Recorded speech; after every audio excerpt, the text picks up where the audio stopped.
be able to touch the patient, we're still at a loss. Like, you know, we don't have little bit. She'll let me bet her reactions.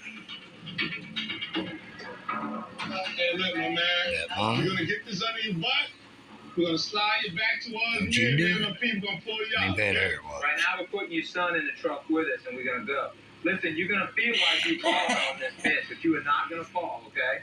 You know, you prioritize things. Even though we was mainly concerned about him, because the impact was on his side, we know we won't be able to get enough information until we secure his moms. So let's get her out, get him to calm down, and then let the call just run, you know, smooth. Russ, if you get a chance, snap a picture of his side of the car and send it to me so I can show the doctor at the hospital, please. What happened, man? A little red light or something? Right. I saw him coming, but I thought he was going to stop. Right. Look right here at my nose. Open your eyes big wide. Look right at my nose. Hey, I'm going to come do you first, all right? Take your vitals.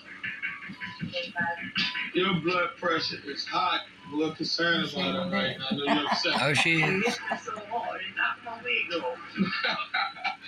That's pretty hard. During our routine assessments, the mother is found to have a really high blood pressure. This is worrisome because high blood pressure can cause strokes and other things like that. So either way, she needs quick transport to the hospital.